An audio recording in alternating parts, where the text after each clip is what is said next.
परलोक कैसा है?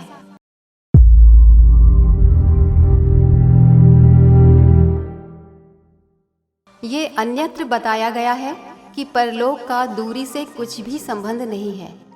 क्ष किरणें यानी एक्स रेज ठोस पदार्थों को चीरती हुई पार हो जाती है। हमें दीवार का पर्दा तोड़ना मुश्किल मालूम पड़ता है, पर क्ष किरणों के लिए ये पर्दा कुछ नहीं के बराबर है। गर्मी और सर्दी का प्रभाव बहुत अंशों में बाहरी प्रतिबंधों को तोड़कर भीतर चला जाता है। इसी प्रकार सूक्ष्म तत्वों के लिए स्थूल वस्तुओं के कारण कुछ बाधा नहीं पड़ती।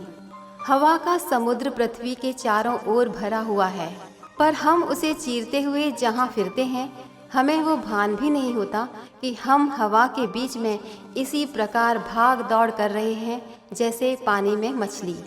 संभव है कि मछली भी पानी में ऐसे ही स्वतंत्र घूमती हो जैसे हम हवा के समुद्र में घूमते हैं।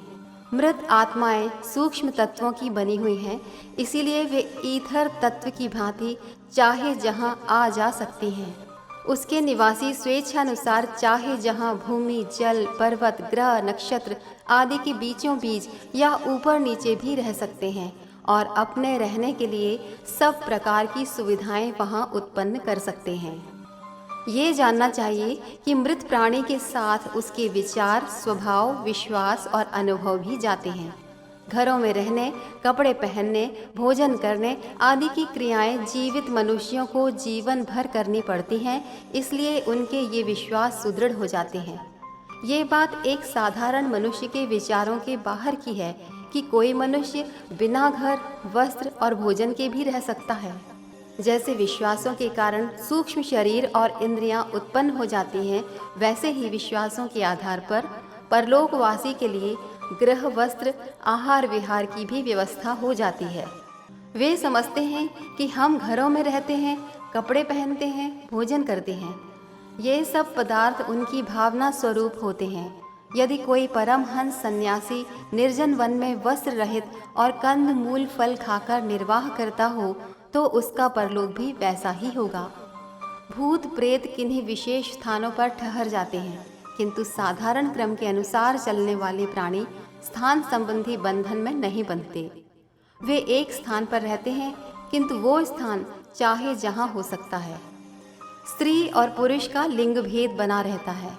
विश्वासों के आधार पर यह भी निर्भर है, जो पुरुष स्त्री भावना का आचरण करते हैं या जो स्त्रियां पुरुष भाव को हृदयंगम करती हैं, वे कुछ काल नपुंसक की दशा में रहकर लिंग परिवर्तन कर लेते हैं और अगला जन्म परिवर्तित भावना के अनुसार होता है। ये अपवाद है। साधारणतः लिंग परिवर्तन करने की किसी जीव की रुचि नहीं होती। शरीर संबंधी अयोग्यताएं परलोक में हट जाती हैं और वे प्रायः तरुण दशा को प्राप्त हो जाते हैं, क्योंकि ये अयोग्यताएं मन की नहीं वरन एक शरीर में भी कुछ समय की हैं। इसलिए इन शारीरिक अयोग्यताओं का मन पर अधिक प्रभाव नहीं पड़ता। परलोक में इच्छा करने पर कोई जीव किन्हीं दूसरे जीवों से मिल भी सकता है। इच्छा होने पर ही वे दूसरे परलोकवासी दिखाई देते हैं और उनसे विचार परिवर्तन करना संभव होता है। ये मिलन दो चेतनाओं का मिलन होता है। विचारों का आदान प्रदान ही हो सकता है। शरीर कोई किसी का नहीं देखता, क्योंकि परलोकवासियों के सूक्ष्म शरीर वास्तव में देखने योग्य नहीं होते। घर, कपड़े, भोजन आदि की हर जीव की अपनी कल्पना होती है। उसका देखना भी दूसरे के लिए कठिन है। स्वर्ग नरक के दुख सुख का दूसरा परिचय पाते हैं, पर ये नहीं देख सकते कि वो कुंभी पाक नरक में पड़ा हुआ है या रौरव में। स्वर्गवासी आत्माओं के शरीर में एक प्रकार का तेज होता है, जिससे उनके सुखी होने का परिचय मिलता है। पर यह जानना कठिन है कि वो हूर गिरमाओं की जन्नत में है या सुरपुरी में, क्योंकि ये सब भी अपनी अपनी स्वतंत्र कल्पनाएं हैं। दृश्य वस्तु इनमें से कुछ भी नहीं।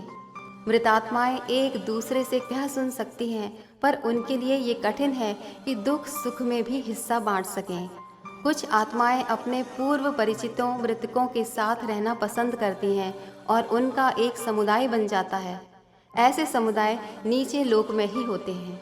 उच्च लोकवासी जन्म जन्मांतरों में आकर्षित प्राणियों के साथ अपने संपर्कों का ध्यान करते हुए इन भ्रम बंधनों की व्यर्थता को समझ जाते हैं और मोह जाल से दूर रहते हुए आत्मोन्नति का एकांत प्रयत्न करते हैं।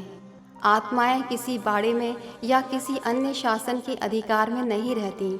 जीवों पर उनकी अंतरात्माओं का ही शासन होता है। श्राद्ध करने या स्मारक बनाने का पुण्य फल उनके करने वालों को ही प्राप्त होता है। ये दान पुण्य परलोकवासी की कुछ विशेष सहायता नहीं कर सकता, क्योंकि इन उदार कार्यों के करने में अपना कुछ हाथ थोड़ी ही है।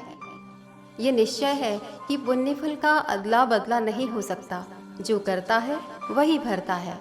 फिर भी परलोकवासी जब ये देखता है कि मेरे पूर्व संबंधी मेरे प्रति कृतज्ञता और उपकार के भाव प्रदर्शित कर रहे हैं, तो उसे संतोष होता है और कभी उनके वश की बात हो एवं अवसर पाए तो उस उपकार भाव का किसी अदृश्य प्रकार से बदला चुकाते हैं।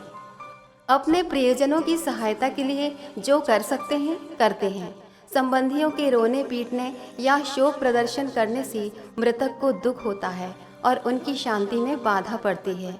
इसलिए उचित ये है कि मृतक के साथ मोह बंधन शीघ्र तोड़ लिए जाएं और केवल शांति की उच्च कामना की जाए। पुस्तक मरने के बाद हमारा क्या होता है, लेखक पंडित श्री राम शर्मा आचार्य। अगर आपको हमारी ये वीडियो पसंद आई हो तो इसको लाइक करें, कमेंट और शेयर ज़रूर करें और हमारे YouTube चैनल ऋषि चिंतन को सब्सक्राइब भी कर लें। साथ ही बेल आइकन को भी दबाएं ताकि आपको आने वाली वीडियोस की नोटिफिकेशंस मिलती रहे। धन्यवाद।